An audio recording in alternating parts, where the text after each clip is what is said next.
Israeli शहरों में जाकर के अब गोले गिर रहे हैं।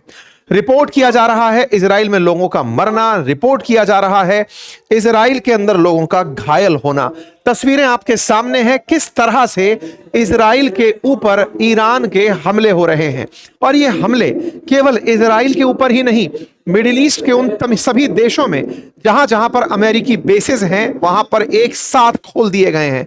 इन हमलों से एक बड़ा प्रश्न बनता है और वो ये कि खमनेई केवल नाम नहीं, एक विचार बनकर ईरान का प्रतिनिधित्व कर रहे थे। खमनेई की मौत से जनता के अंदर वो उबाल और तेज आ गया। खमनेई समर्थक जो सरकारें हैं उन्होंने, या सरकार में जो लोग हैं उन्होंने उस बदले को अंजाम देने के लिए अब सारे रास्ते ओपन कर दिए हैं। वर्तमान में ईरान के राष्ट्रपति पेजेश्कियन ने साफ साफ कहा है कि अब आप हमारा वो रूप देखेंगे जो शायद आपने कभी कल्पना भी नहीं की थी। यहां के जनरल का बयान है कि हम पिछले 20 सालों से केवल अमेरिका को अपने उत्तर में, अपने पूर्व में, पश्चिम में केवल शक्ति का प्रयोग करते देख रहे थे। फिर चाहे अफगानिस्तान हो या इराक हो, हमने हर जगह अमेरिका को ऑब्जर्व किया है और ऑब्जर्व किया है कि वो कैसे दुश्मन पर हमला करता है और क्या उसकी स्ट्रेटजी है। पिछले 20 साल से आज के दिन का इंतजार कर रहे थे। हम तैयार हैं, अभी तो आपने केवल झांकी देखी है, हमले होना बाकी है। इस तरह से ना केवल इजराइल को बल्कि अमेरिका को दी जा रही इन धमकियों में खमनेई के कारण उग्र हुई जनता दुनिया भर में, वो भी आज के सेशन में हम आपको बताने जाएंगे। हम बताएंगे कि भारत में कहां कहां पर खमनेई की मौत के बाद विरोध प्रदर्शन हुए, दुनिया में कहां हालात बिगड़े। पाकिस्तान में तो अमेरिका की जो काउंसिलेट है, अमेरिका के जो भी आधिकारिक ठिकाने हैं, उनके ऊपर जनता ने हमले कर दिए।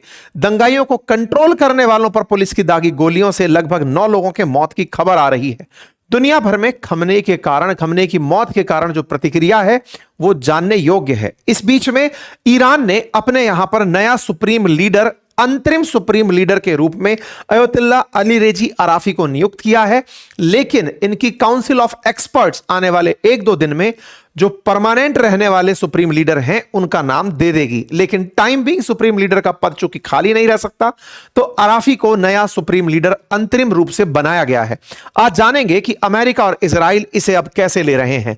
क्या उन्होंने यह सोचा था कि खमनेई की मौत होते ही पूरा मामला ठहर जाएगा, पूरी तरह ईरान सरेंडर कर देगा, या फिर ये लोग भी तैयार थे आगे आने वाले समय के लिए? और अगर तैयार थे तो ट्रंप ने क्यों कहा कि यह लड़ाई आने वाले कई हफ्तों तक भी जा सकती है? क्या होंगे इन सब चीजों के मायने, और अल्टीमेटली सबसे इंपॉर्टेंट यह कि भारत पर इसका कितना गंभीर असर पड़ेगा, क्योंकि भारत ना केवल राजनीतिक रूप से बल्कि आर्थिक रूप से भी गल्फ ऑफ पर्शिया या फिर ये जो हमारी खाड़ी है, स्ट्रेट ऑफ हॉर्मुज जो है, इसके ऊपर डिपेंड करता है। तेल की कीमतों में आए चढ़ाव से भारत की महंगाई बहुत ज्यादा चरम स्थिति तक पहुंच सकती है। पिछले समय हुए खाड़ी युद्ध के कारण हमने भारत की अर्थव्यवस्था में आए उतार चढ़ाव को देखा है। क्या इस बार भी वैसे ही हालात बन जाएंगे? आज बहुत से प्रश्न हैं जिनका हम आपके सामने डिस्कशन करने जा रहे हैं। साथियों, सेशन लंबे हो सकते हैं और सेशन मार्केट से रिलेटेड बातें बाजार की जो हमारा यूट्यूब चैनल है वहां पर आपसे साझा कर दिए जाएंगे। अगर आप मार्केट से कनेक्टेड रहना चाहते हैं तो आप बातें बाजार की यूट्यूब चैनल के ऊपर जाकर वहां पर अपडेटेड सेशन देख सकते हैं। इन तमाम अपडेट्स के बीच में एक एक करके जो भी घटनाएं घटी 28 फरवरी और 1 मार्च के बीच में खमनेई की मौत के बाद से लेकर अब तक, उन्हें आज के सेशन में बताने जा रहा हूं। अमेरिका ने B2 बॉम्बर्स का इस्तेमाल किया, ना केवल B2 बॉम्बर्स का बल्कि उस एंथ्रोपिक के क्लॉड का भी इन्होंने फिर से इस्तेमाल किया, जो कि डिफेंस के अंदर पेंटागन हाउस, पेंटागन जो इनका रक्षा मंत्रालय है उसके द्वारा उस समय भी इस्तेमाल हुआ था जब इन्होंने वेनेजुएला में मादुरो को उठाना था। फिर से एआई का इस्तेमाल युद्ध में होना एक चर्चा का विषय है, क्योंकि इसी कारण से पेंटागन क्लॉड के ऊपर दबाव बनाया जा रहा है कि आप हमें इस्तेमाल करने दो। अल्टीमेटली क्लॉड है क्या?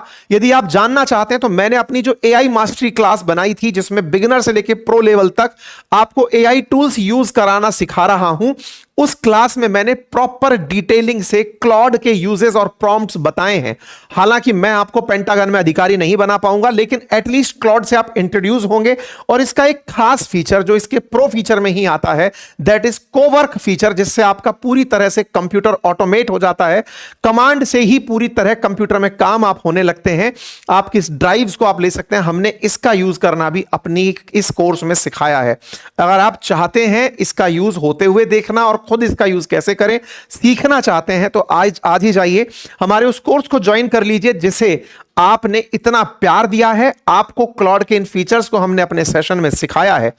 होली के चलते कल के पूछे आपके रेस्पॉन्स के ऊपर हमने इस सेल ऑफर को होली के त्योहार तक बढ़ा दिया है। आज ही जाइए 33% ऑफर जो ऑफ का है उसका लाभ सुनिश्चित करिए और कुछ नया सीखिए। बढ़ते हैं आगे। साथियों, खमनेई की मौत अपने आप में पूरी दुनिया के लिए कई तरह से कई बड़ा सबक लेकर आई हैं। एक सबक यह कि खमनेई ईरान में इतने दिनों तक राज कर रहे थे, ऐसे में अमेरिका ने कुछ नहीं किया। अब अमेरिका करने में कामयाब कैसे हो गया? वहीं दूसरी ओर यह कि क्या अमेरिका और इजराइल अब इतने पावरफुल हो गए हैं कि दुनिया में उनके विरोध में जहां भी कोई होगा उसे वो उसके घर में ही मार डालेंगे। जिस तरह तेहरान में अपने ही घर में खमनेई को निशाना बनाया और दुनिया की जो चुप्पी निकल कर आई वो दुनिया के लिए एक बहुत बड़ा करारा तमाचा है। आज चाइना, रशिया जैसे देशों की प्रतिक्रियाएं अपेक्षित हैं, उन पर चर्चाएं होंगी। आप हमारे सारे जो यूट्यूब चैनल हैं उन्हें विजिट करते रहिएगा क्योंकि सबके इंटरवल्स पर हम कुछ ना कुछ अपडेट दे रहे हैं। आप देखते रहिएगा और ट्विटर हैंडल पर अगर आप बने हुए हैं तो हम वहां पर इसकी जानकारी लगातार दे रहे हैं। अंकित कुमार अवस्थी नाम से वेरीफाइड अकाउंट है, आप वहां पहुंच जाइएगा। साथियों, खमनेई की मौत पर दुनिया भर की प्रतिक्रियाओं में सबसे बड़ा सवाल यह था कि यह व्यक्ति death to America, death to Israel के लिए जाने भले ही जाते हों, लेकिन ईरान में इनके प्रति जो प्यार है वो जनता का दिख रहा है। एक तस्वीर जिसने सभी को सोचने पर विवश कर दिया है वो ये है। शहीद का दर्जा प्राप्त कर चुके अल खमनेई, उनकी शहादत के बाद उनके शोक में एकत्रित हुए लोगों की जो संख्या है, ऐसे समय पर जब यह पता है कि अमेरिका बड़ी मात्रा में लोगों को निशाना बना सकता है, ऐसे समय पर जब युद्ध के समय यह कहा जाता है, इंस्ट्रक्शंस दिए जाते हैं कि आप बाहर ना निकलें, एक जगह एकत्रित ना हो, यह अपने आप में विरोध का एक नजारा है। यह वो नजारा है जहां ईरान के लोगों ने बीच सड़कों पर, इमामबाड़ों के अंदर एकत्रित होकर के, मस्जिदों में एकत्रित होकर के अपना विरोध प्रदर्शन किया। ये तस्वीरें बयान करती हैं कि ये लोग इस स्थिति के लिए तैयार हैं कि लो हम तैयार हैं, आओ और हम पर मिसाइल गिरा दो। ईरान के अंदर इस तरह की भीड़ इकट्ठी होना जब ये कैमरों में कैप्चर हो रहा है तो उनकी सैटेलाइट्स में भी दिख रहा होता है।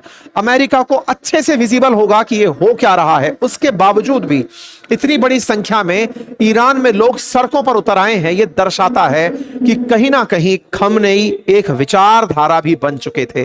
कहीं ना कहीं वो इनके रिलीजियस सुप्रीम लीडर थे जिन्हें ये लोग धर्म से जोड़कर देखते थे, राष्ट्र से कहीं अधिक। ये विरोध प्रदर्शन में लोगों का इस तरह से एकत्रित होना दर्शाता है, ना केवल विरोध प्रदर्शन में बल्कि उनके लिए दुआ मांगते हुए लोगों को देखकर आप एक अंदाजा डिराइव कर सकते हैं। अब बात करें ईरान के अलावा बाहर की, तो सबसे पहले भारत में आइए। भारत में जम्मू कश्मीर के अंदर जो शिया लोग रहते हैं उन्होंने इस पर अपना दुख व्यक्त करते हुए इस तरह से पत्रकारों के बीच में प्रतिक्रिया दी। जम्मू कश्मीर में अगर आप देखें तो इस प्रकार के प्रदर्शन देखने को मिले हैं। प्रोटेस्ट इरप्ट हुआ कश्मीर के अंदर खमनेई की मौत के बाद, लाल चौक पर हुए इस प्रदर्शन को और लोगों को शोक मनाते हुए आप देख सकते हैं। अर्थात एक देश के राष्ट्राध्यक्ष से कहीं ज्यादा उनकी एक रिलीजियस लीडर के रूप में, बिल्कुल वैसे ही जैसे तुर्की में कभी खलीफा की मौत का भारत के अंदर विरोध हुआ था, बिल्कुल वैसे ही अभी खमनेई की मौत का देश के अंदर शिया धर्मावलंबियों द्वारा विरोध किया जा रहा है। और उस विरोध पर न केवल विरोध बल्कि शोक सभाएं आयोजित की जा रही हैं। भारत में आयोजित इन शोक सभाओं में शियाओं के द्वारा लेह लद्दाख से लेकर बेंगलोर, दिल्ली, सब जगह प्रदर्शन और शोक सभाओं का और अपनी सांत्वना सभाओं का आयोजन किया जा रहा है।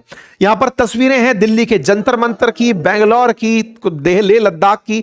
तमाम मीडिया हाउसेस के द्वारा इन्हें कवर किया जा रहा है कि किस प्रकार से लोग शोक में हैं खमनेई की मौत के बाद में। जहां तक बात हो जम्मू कश्मीर के अपोजिशन की, वो अपनी तरफ से इस बात को मेंशन कर रहे हैं कि नेतन्याहू जो अमेरिका को अब अपने निशानों पर नचा रहे हैं, उन्होंने, जो कि एक वॉर क्रिमिनल हैं, उन्होंने एक राष्ट्र के लीडर को मारा है और दुनिया इस बात पर चुप है, कोई प्रतिक्रिया नहीं है। मैं विरोध करने वालों के समर्थन में हूं, इस तरह से यह निकल कर आए। वहीं असदुद्दीन ओवैसी साहब ने भी अपनी तरफ से बयान देते हुए यही कहा कि यह जो घटना है यह पूरी तरह से उस समय हुई जब जिनेवा में पीस वार्ता चल रही थी और पीस वार्ता के बीच में इस तरह से हमले कर दिए गए। यह पूरी तरह से कायराना हरकत है। जहां तक बात हो भारत से बाहर की, तो पाकिस्तान के नजारे आपके सामने हैं। पाकिस्तान में अमेरिका की जो एम्बेसी है, अमेरिका का जो कॉन्सुलेट है, माफी चाहता हूं, कॉन्सुलेट जो है कराची के अंदर, वहां पर इस तरह से प्रदर्शनकारियों ने घुसकर हमले कर दिए। यहां पर सिचुएशन यूएस कॉन्सुलेट कराची की है, जहां पर प्रदर्शनकारी विरोध करते करते अमेरिका के कॉन्सुलेट पर पहुंचे। क्रिटिकल सिक्योरिटी सिचुएशन इजाद हुई इस्लामाबाद में भी, यहां पर भी अमेरिकी जो एम्बेसी है उसके ऊपर प्रदर्शनकारी पहुंच गए।